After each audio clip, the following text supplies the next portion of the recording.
G'day ladies and gents, and welcome back to War Thunder with Mags, and welcome to War Thunder Arcade. Yes, I did say some arcade content would be coming, and today's video, well, I'm not going to be performing too well with an arcade. I'm going to be completely honest with you.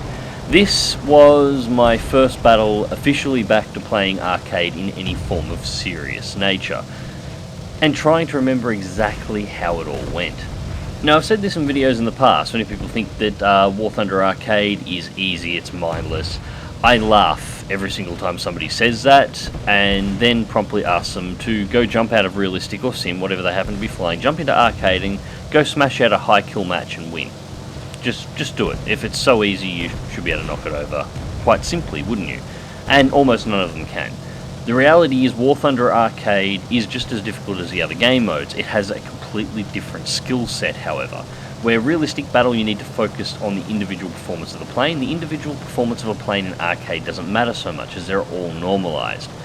In fact, even particular areas of performance are looked at differently. And that's why you shouldn't go head on in a bow fighter, just for the record. The front of the aircraft is nothing but a giant glass box with a person inside of it. So, very easy to take out. Anyways, we'll bring out the boomerang next, and as I said, the start of this didn't go well. But anyways, as I was saying, aircraft performance in arcade is less of an important factor when it comes to your ability to actually perform within the match than it is in realistic and sim, because the aircraft flight models and performance is normalised. Aircraft that are not particularly manoeuvrable will be able to manoeuvre in War Thunder Arcade. Aircraft that were not particularly fast will be able to maintain a decent amount of speed. Aircraft that are considered to be some of the worst aircraft to potentially fly in realistic and simulator battles are actually highly effective in War Thunder Arcade. Now, it's still very important that you know the capabilities of the aircraft that you have and the aircraft you're fighting against in the context of how they perform in arcade, but it is a lesser skill. In War Thunder Arcade, your primary skill is actually situational awareness. Now, you would think, hang on, everybody's got an arcade marker on them. How is situational awareness even important in arcade? Well, it's not trying to locate an aircraft. As you realise, there is a big red box around the target, and all arcade fights tend to happen at close range, so you're not going to have to worry about spotting targets at extreme distance, at least not most of the time. That big red box gives away their location. But in arcade, you have 16 enemy players flying simultaneously versus 16 players on your team in a close-knit dogfight. That's 32 players in a confined area. Now, in War Thunder realistic battles, you can wind up with 32 people in a dogfight as well. However, every single time somebody gets shot down, that person doesn't come back. He's out of the match. So as the battle wears on, the number of aircraft that you as a pilot are going to need to track gets less and less and less over time, until eventually there's only a couple in the final stages of the battle. In War Thunder Arcade, everybody has respawns and can carry quite a lot. In this particular battle, I think I have 8 different planes. I normally only go into arcade battles with 3, but I put a full lineup together for this one. Now, what that means is when you shoot down a target, that target isn't out of the battle. He just goes back to the respawn site and comes back in a new aircraft, and he's likely going to be pissed off about the fact that you shot him down. So the chances of him gunning for you are actually quite high.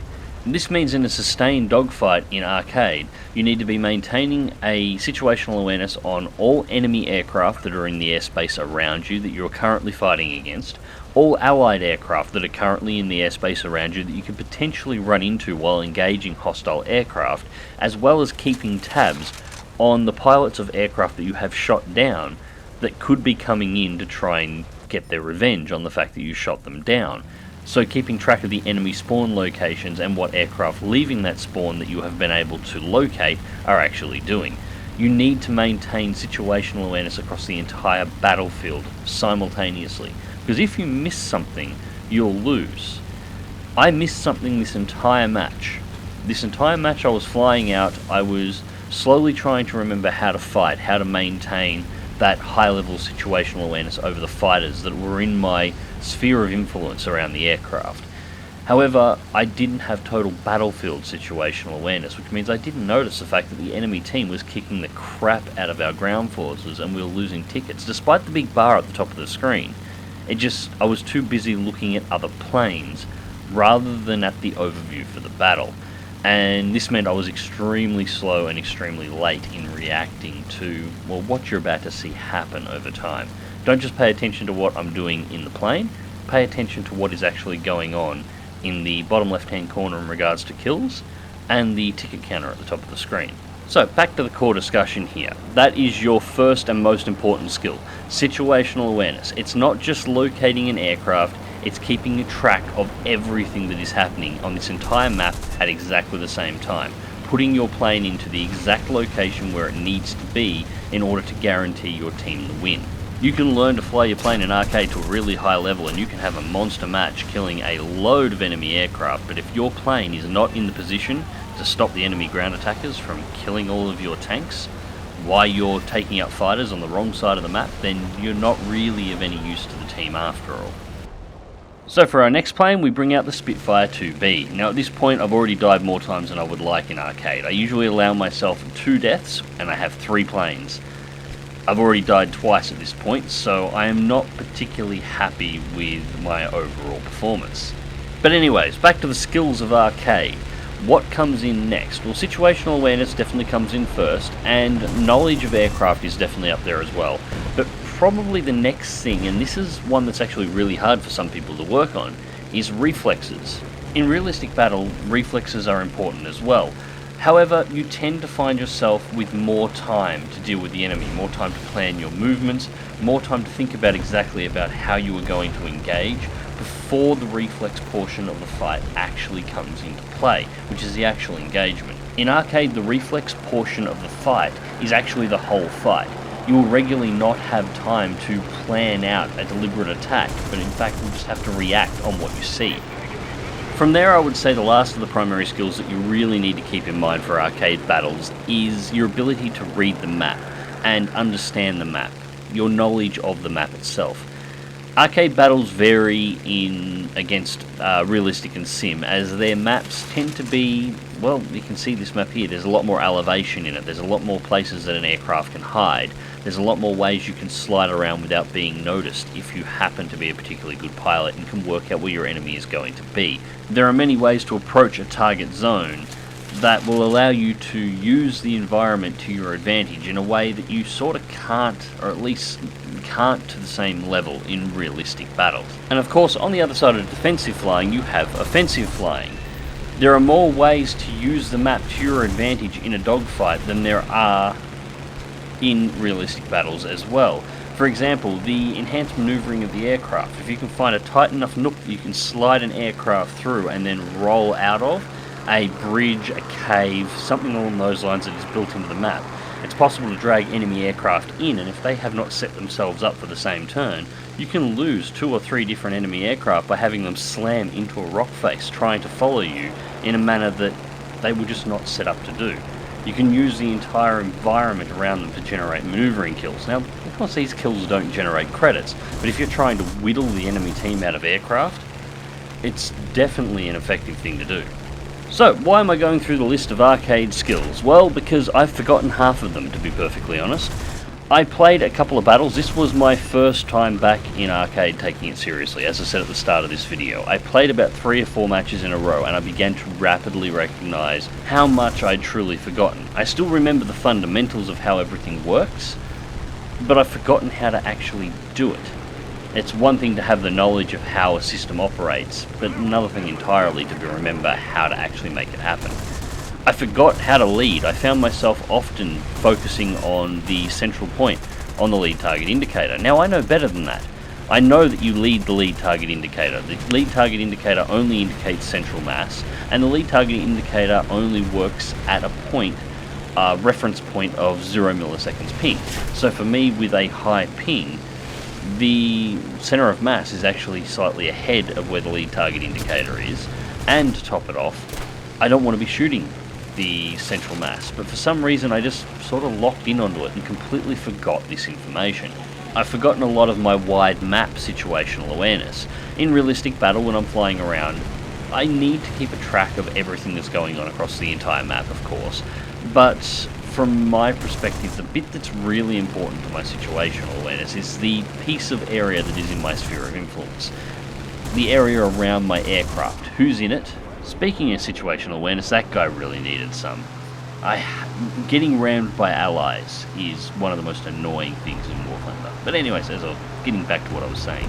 In realistic battle, the area that is around my aircraft, the area that I have a direct effect in, is the area that I really need to monitor most closely. If you miss a ground attacker taking out 2 or 3 targets at a distance, that's not such a problem. He's got a lot of targets that he has to destroy. It's going to take him a while to get around them all. He may not have the firepower to be able to take them all out anyway. You've got a bit of time to go over and deal with the bombers over time. In War Thunder Arcade, if you miss a couple of ground attackers starting to go ham on your ground targets, they could potentially wipe out your 28 ground targets that are required that you keep alive in the match in under a minute, if they're good and they know what they're doing. And I know they can do it that fast because I've done it that fast in the past. I forgot to keep track of where everything was. It was only around about here where I'm starting to go for bombers that I realised that the state that our team was actually in, and I'm looking specifically for aircraft at the moment, that could cost us the victory. But back to the main focus, I've lost a lot of my arcade skills. Now, many of you may not actually be aware, but when I first created this channel all the way back in the day, if you go back to my very first videos, I was predominantly an arcade player. I made the transfer from arcade to realistic in this channel. If you go back through my videos and watch them through my oldest to newest, you can see my transition from an arcade player into a realistic player. Now going back to arcade, I find that I cannot perform as I once did. I mean, I have videos on this channel from right back in the beginning when I first started creating videos. If you go back through my oldest videos, I know there is a arcade video in there where I take out, I think it's the P39K, and if I remember correctly, it was 12 kills, no deaths, and I basically carried my team to victory. I have a whole bunch of really good arcade battles from back then scattered around. I think I've got an 18 or a 20 kill match floating around on the channel somewhere as well. I don't remember for the life of me where that video is, but it's somewhere in the first, call it 5 or 6 months of my channel's videos. Now, just a warning if anyone's thinking about going back and watching those videos, they are horribly edited, they are horribly... my commentary was crap, the mic quality was horrible, everything was bad, there was nothing good, and that was really dumb. I just let myself get rammed out by the plane that I just killed, and that's the end of the match. But yes, the core of this is going to be a new mini-series, Arcade Adventures, where basically what I'm going to do is see whether or not I can whip myself back into the shape of arcade that I once was. Now, this battle overall, to many people, would probably be considered okay. I got shot down 4 times, but I got 12 kills. It was a loss, but I clearly performed well on my team. I mean, I had the highest kill count in the match, right? Well, yeah, I did, but this wasn't a good match. This was actually a pretty piss-poor match. When the ground attackers were hitting ground targets, I was over the valleys fighting fighters that were meaningless. They weren't putting anything at any risk. They were not going to win the match for the enemy team. When I should have been low engaging targets, I was too high. When I was too high, I was too low. I let myself get shot down in a couple of stupid situations. I mean, I lost the Beaufighter seconds in. I know I shouldn't go head on in a Beaufighter, especially not in arcade, because the entire front of that aircraft is nothing but a giant one-shot kill hitbox. It's why I never recommend it, and I laugh at anybody who recommends the Beaufighters as a pure head-on machine. For exactly this reason. One hit to the cockpit, and your plane is gone. And yet I went and did it anyway. I went head-on with a lag, which is always going to take me out. So, many mistakes, and I need to get myself back in order over all of them. So, that is what this little video series is going to be about. I'm going to try and get myself back into a competitive arcade state, and I'm going to try and use my, I think, fairly unique style of commentary to show you what I'm looking at, what I'm trying to achieve, what I'm watching for within the boundaries of an arcade match in order to try and guarantee that my team is going to win. And I'm hoping you guys will find it interesting. So let me know in the comments what you think of this idea. Now, while I've got you here, I have 2 more things coming up. Firstly, I have been spending some time in simulation battle and enduring conflict. I'm hoping to have some video of that up on the channel fairly soon. I'll also have some realistic battle coming up. I went through some of my old comments on my old videos, and was reminded of an idea that was pitched to me some time ago. Now, I was never able to get that idea to work at the time. However, I've been playing around since then. I think I may have found a way of making this particular pitch operate. I don't want to give anything too much away at this point because it's still not 100%, but yeah, if it all works, there'll be some realistic battle coming up on the channel as well. Anyways, ladies and gents, thank you very much for watching. I hope you enjoyed the video. Click like if you do, subscribe if you want to see more. Fly smart, fly safe, and I'll catch you in the skies.